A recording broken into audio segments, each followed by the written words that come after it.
Hello everyone, this is Vinod Ankad and welcome back to my YouTube channel #commerce wives. So class 12th accountancy chapter कर रहे हैं 6 dissolution of a partnership firm. Question number 24 पर आ गए हैं, तो एक बार given information देखिए question हमें क्या कह रहे हैं.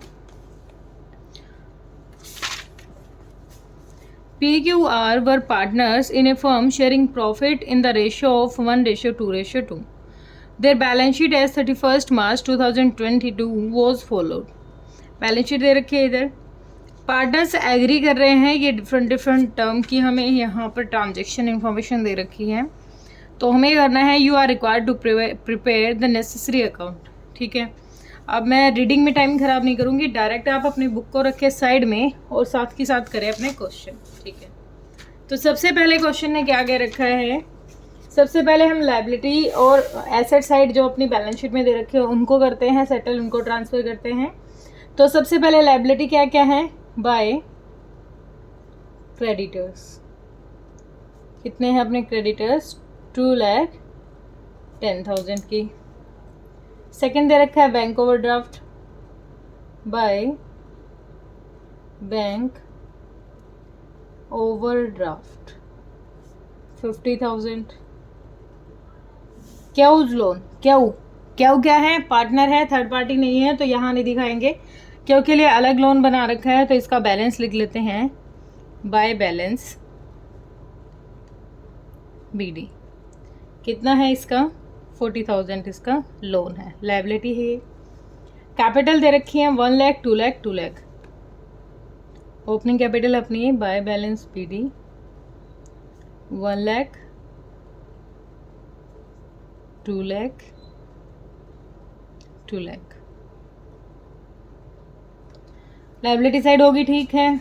एसेट्स की साइड देखो, land and building, to land and building account, buildings account कितनी है, 5 लाख.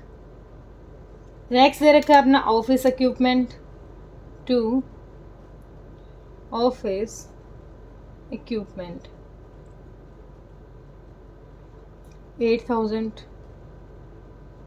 फिर है स्टॉक, टू स्टॉक अकाउंट. कितना अमाउंट है स्टॉक का, 2 लाख. आगे दे रखे हैं debtors, to debtors account, debtors अपने 60,000 की. फिर है प्रोविज़न दे रखा है हमारा, तो प्रोविज़न लायबिलिटी होती है, तो by provision for doubtful debts, doubtful debts कितना है, 3,000. फिर है बैंक का ओपनिंग बैलेंस है, तो बैंक अपना ये रहा, to balance BD. Opening balance कितना अपना 35,000. तो जितनी भी बैलेंस शीट में हमें आइटम्स मिली थी वो सारी की सारी हमने ट्रांसफ़र कर ली है. अब आते हैं, partners agreed to dissolve the firm on this date. You are given the following information about dissolution. सबसे पहले कह रहा है one of the debtor for 20,000 paid 12,000. अब क्वेश्चन देखो, वर्किंग नोट नंबर 1. किसकी सेटलमेंट करेंगे हम, डेटर्स की. टोटल डेटर्स अपने कितने दे रखे हैं, 60,000 की. ठीक है, अब कहता है वन ऑफ डेटर ऑफ 20,000 का एक डेटर था, उससे कितने रिसीव हुए हैं, सिर्फ 12,000 रिसीव हुए हैं. ठीक है, कितने रिसीव हुए, 12,000. तो हमें 12,000 मिल गए, तो यहाँ लिख देंगे बाय बैंक अकाउंट. क्या मिले हैं, डेटर्स से कितना, 12,000 रुपये. ठीक है, जो 20,000 थे उनसे कितना मिला है, 12. तो डेटर कितने बच गए अपने, अब 20,000 घटा दो, अब अपने जो डेटर रह गए हैं वो 40,000 रह गए हैं. ठीक है, आगे कहता है of and debtors of 5,000 were proved bad. अब इसमें से जो 5,000 हैं वो बैड डेट्स हो गए अपने. ठीक है, उनसे पैसा आया ही नहीं, तो 35,000. अभी डेटर्स कितने बचे अपने पास, 35,000. ठीक है, अब ये तो बैंक में डायरेक्ट उसने बता दिया पैसा आ गया, लेकिन ये 35 तो नहीं बताया ना, पैसा तो ये भी आएगा 35 भी. तो टोटल बता देते हैं कितना हो गया यहाँ पर डेटर्स का, 12 ये था, इकट्ठा लिख देती हूँ, प्लस में 12 7 4, यहाँ पर आ जाएगा 47,000। कितना आ जाएगा? 47,000। इकट्ठा लिख लेते हैं, अलग नहीं। दोबारा देखो, क्वेश्चन कह रहा है टोटल डेटर्स थे 60,000 के, ठीक है। उसमें से 20,000 का जो डेटर था उसने सिर्फ 12,000 रुपये दिए, ठीक है। 12 हमें मिल गए, ओके रिपोर्ट है, कोई दिक्कत नहीं, 12 मिल गए हैं। लेकिन अब टोटल कितने रह गए अपने पास? 40 रह गए, क्योंकि 20 के बदले में 12 मिले हैं। इस 40 में से भी 5,000 हमारी क्या होगी? बैड डेट्स हो गई हैं, तो 35,000 ये रह गई, ठीक है। तो टोटल कितने डेटर हो गए अपने? 47,000 अमाउंट मिला है किससे? जो 60,000 डेटर्स से, ठीक है। Part of the stock was sold for 20,000 being 20% more than the book value. देखो, अगर क्वेश्चन इस तरीके की बात कहता है कि जो बुक वैल्यू है उससे 25% ज़्यादा है स्टॉक या फिर कम है, तो हमें उस चीज़ पे ध्यान नहीं देना है कि मार्केट वैल्यू क्या है उसकी या फिर उससे वो ज़्यादा बिका है। हमें बस उसी स्टॉक की वैल्यू लिखनी है जो हमें गिवन है। तो स्टॉक कितना है? By bank account. यहाँ पर part of stock was sold for 20,000। ये 20,000 में ऑलरेडी इंक्लूडेड है क्या? अपना 25 more than the book value, ठीक है। तो क्या था? स्टॉक कितना है? 20,000 का अपना स्टॉक चला गया। एक बार स्टॉक के बारे में देखें, वर्किंग नोट नंबर 2। स्टॉक कितना है अपना? स्टॉक है 2 लाख का। 20,000 का ये गया, ठीक है। कितना रह गया? 180,000 अपना क्या रह गया? अभी स्टॉक बच गया है, ठीक है। आगे कहता है office equipment was accepted by the creditor for 7,000 in full settlement. अब एक वर्किंग नोट और ले लो, वर्किंग नोट नंबर 3। अब हमारे क्या काम करेंगे? क्रेडिटर्स। टोटल क्रेडिटर्स अपने 2,10,000, जिसमें से कह रहा है कि ऑफिस इक्विपमेंट के साथ सेटल कर दी कितने में? 7,000 में। तो कितना रह गया? 2,03,000 रह गया। ये 7,000 जो सेटलमेंट हुई है किसके बदले में? ऑफिस इक्विपमेंट के बदले में। तो ऑफिस इक्विपमेंट क्या था? एक एसेट थी, और ये क्या? क्रेडिटर एक लायबिलिटी है। मैंने बताया था जब दोनों साथ में काम करते हैं तो उनको रिकॉर्ड करने की ज़रूरत नहीं होती, ठीक है। अब इस 7,000 को रिकॉर्ड नहीं करना पड़ेगा। अब कितना रह गया? 2,03,000। आगे कहता है another creditor of 40,000 was paid only 40%। अब इसमें से 2,03,000 में से 40,000 000 एक सेकेंड 36 कितना रह गया? 1,63,000 रह गई। अब जो 40,000 है इनको कितना दिया? सिर्फ और सिर्फ 40% दे दिया। 40% कितना मिल गया इनको? 16,000 रुपये की यहाँ पेमेंट कर दी हमने, ठीक है। अभी हमारे पास एक तरह से बचे हुए हैं, तो 40,000 की 16 पेमेंट की है हमने सिर्फ टू बैंक अकाउंट। क्या है? क्रेडिटर्स। कितने? 16,000 रुपये की क्रेडिटर्स पे कर दिए, ठीक है।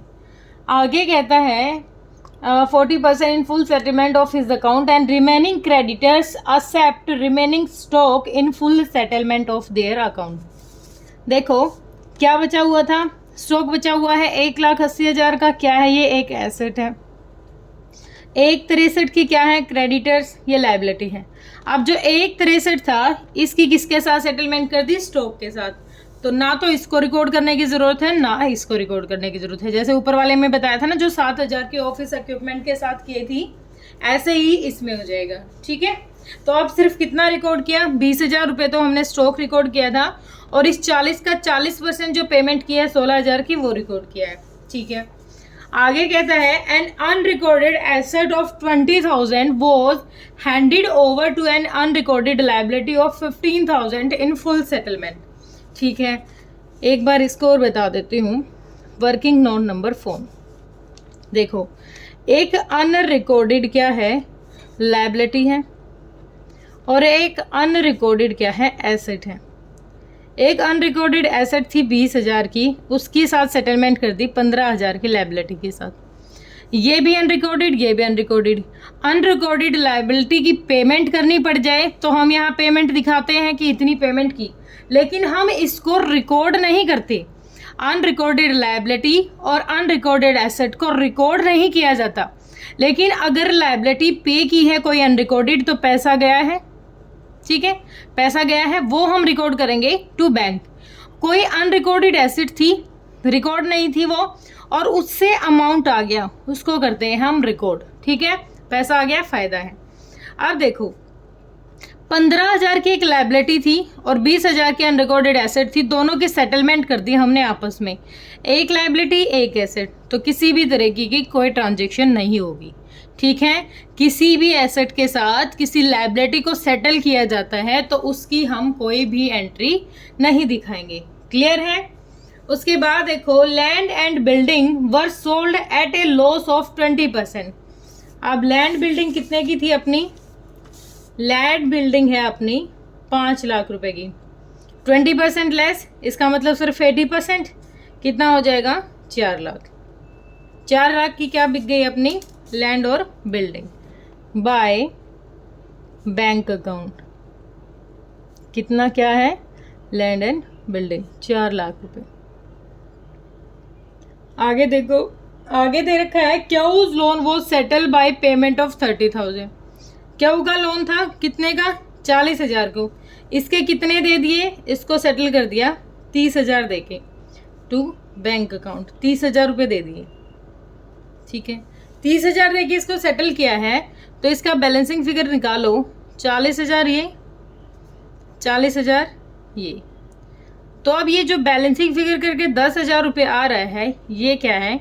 टू रियलाइजेशन, ये पैसा हमारा बच गया to realisation account.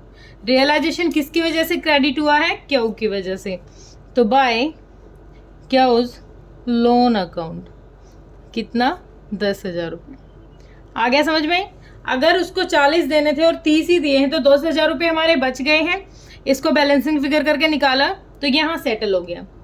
Realisation expenses 16,000 were paid by R. Realisation के एक्सपेंस था जो किसने पे किया? आर ने, to R's capital account. Account क्या है? रियलाइजेशन का एक्सपेंस है, एक्सपेंसेस कितने हैं? 16,000। ठीक है, अब ये एक्सपेंस और उसने पे किया है तो लायबिलिटी ली है इसने, तो बाय रियलाइजेशन अकाउंट किसने ली है? ये आर ने, तो आर के हो जाएंगे 16,000 रुपये इधर। ठीक है, तो बाकी क्वेश्चन ने अदर इन्फॉर्मेशन हमें नहीं दे रखी, तो एक बार कर लेते हैं जल्दी से टोटल। तो यहाँ का कितना हो जाएगा? 5 और 2 7 लाख, 7 लाख तो हो गई ये, 16 16 32 हो गई, 32,000। अच्छा 60 और 8 68,000 हो गई ये।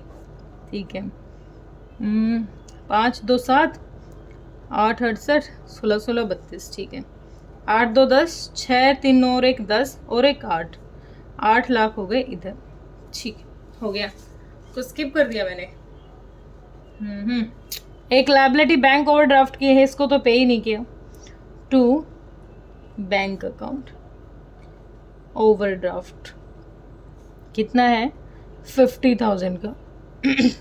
क्रेडिटर्स हो गया, ओवरड्राफ्ट हो गया, प्रोविजन का सीन ही नहीं होता। ओके, अब सारी लायबिलिटी हो गई हैं। लैंड बिल्डिंग हो गया था, ऑफिस इक्विपमेंट, स्टॉक, डेटर्स। ठीक है, अगर कोई लायबिलिटी ऐसी है जो हमने ना कर रखी हो तो वो भी हमें साथ के साथ रिकॉर्ड करनी पड़ेगी। तो कितना हो गया था? 8 लाख तो ये था ही, 50,000 ये, तो इधर का कितना आ गया? 8,50,000। उधर का देखते हैं, 2 10 और 50, 2 60 और 2 68, 2 68, 20 और 4 4,30,000 और कितना था? 47,000। 8 7 5 6 3 9 10 4 14 और 4 2 6 और 1 7। एक सेकेंड, मैंने कुछ गलत कर दिया। 2,10,000, 10 और 1 50, 2,60,000, 2,60,000 और 2 63, सॉरी 68 नहीं 63, 2 63। ठीक है, 20 4,20,000, 4,30,000 और 47,000। 7 और 3 10, 6 3 9 1 10 4 14 और 4 2 6 1 7, 740 आ गया। तो माइनस करेंगे 740, कितना आ गया? अपना बैलेंस आ गया 110। ठीक है, तो अपनी इधर की साइड कितनी आई थी? 8,50,000। ये 8,50,000 क्या है, लॉस है। और कितना लॉस है, बैलेंसिंग फिगर करके निकाला तो 1,10 अपना क्या आ गया, लॉस। तो by loss transfer to partner capital account, P is capital account, Q is capital account, R is capital account. तो अमाउंट निकाल लेते हैं। इनका कैपिटल कितना है, 1,10,000 है। प्रॉफिट शेयरिंग रेशियो था 1:2:2, 2 4 1 5 5 हिस्से करेंगे, 5 दूनी 10, 5 दूनी 10, 22,000। तो पहले वाले का कितना आ गया, 22,000। दूसरे का कितना हो जाएगा, 44। और इसका भी कितना हो जाएगा, 44,000 लॉस आ गया। ठीक है, लॉस को कहाँ ट्रांसफर करते हैं, कैपिटल अकाउंट की डेबिट साइड, तो टू रियलाइजेशन अकाउंट। कितना है, 22,000, 44,000 और 44,000। क्या किसी पार्टनर ने कोई अलग लायबिलिटी ले रखी है, यार ने ले रखा था, ये रिकॉर्ड कर दिया। क्या किसी ने कोई एसेट ली है, नहीं। ठीक है, अगर ऐसा कुछ नहीं दे रखा तो टोटल कर लेते हैं। 1,00,000, 2,00,000 और 2,16,000।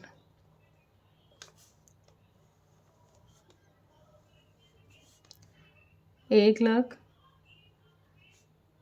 2,00,000, 2,16,000 टू बैंक, बैंक से इनकी पेमेंट दिखा देंगे, टू बैंक अकाउंट। एक में से 22 गया, 78,000। 2 में से 44 गया तो 1,66, 1 second, 1,56, 1,56।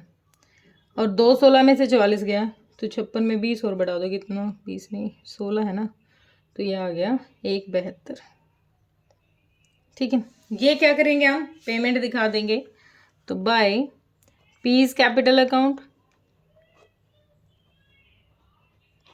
Bye Q's capital account, by R's capital account. कितना अमाउंट है, 78,000, 1,56,000, 1,72,000।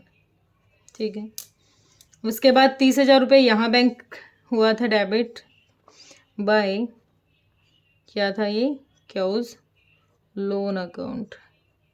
कितना अमाउंट है, 30,000 की पेमेंट यहाँ की थी बैंक की। ठीक है, उसके बाद रिसीव क्या हुआ है, हमें बैंक में आया है 47, 20 और 4 लाख। तो कितना हो गया, 4 लाख तो ये मिले थे हमें, 47 ये और 20 ये, 7 6 4 67, 467 अपना बैंक में आया था। तो टू रियलाइजेशन अकाउंट, क्या है, सेल ऑन एसेट्स। कितना था, 4,67,000। ठीक है, यहाँ पेमेंट कितनी की हमने बैंक से, 16,000 ये और 50,000 ये, तो ये तो सीधा 66,000 पेमेंट की हमने।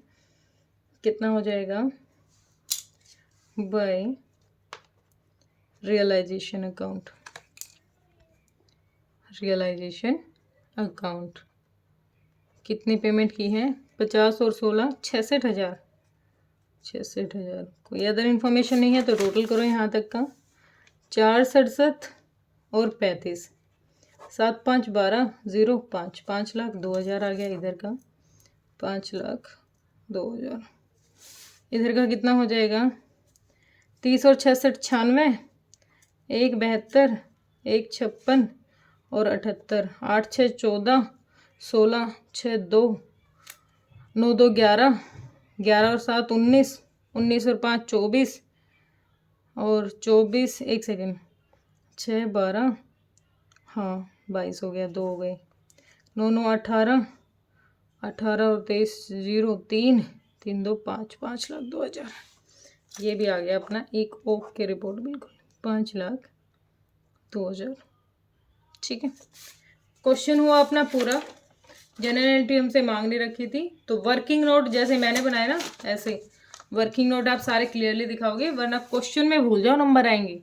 अगर इस तरीके से आपने बिल्कुल ऐसा का ऐसा उतार दिया ना और वर्किंग नोट नहीं दिखाए, तो क्वेश्चन को क्या, उसको एग्जामिनर को क्या लगेगा, सॉल्यूशन लेके बैठा था और एज इट इज उतार के चला गया। और अगर साथ के साथ आपने ऐसे वर्किंग नोट बनाए हैं इस तरीके से, तो आप यहाँ डालोगे वर्किंग नोट नंबर 1 से है या 2 से है, 3 से है, ब्रैकेट में डालोगे, तो क्वेश्चन को एग्जामिनर को चेक कर, जो भी चेक करेगा उसको क्या हो जाएगी, श्योरिटी हो जाएगी, हाँ बच्चा सोल्व करके गया है। और अगर कहीं पर कैलकुलेशन में थोड़ी बहुत प्रॉब्लम भी होगी ना, तो वर्किंग नोट देख के एग्जामिनर नंबर दे देता है। ठीक है, तो वर्किंग नोट बनाने तो बहुत ज़रूरी है। चलो, क्वेश्चन क्लियर हुआ होगा अच्छे से। कोई डाउट है तो बेटा कमेंट सेक्शन में डालिए। Thank you so much.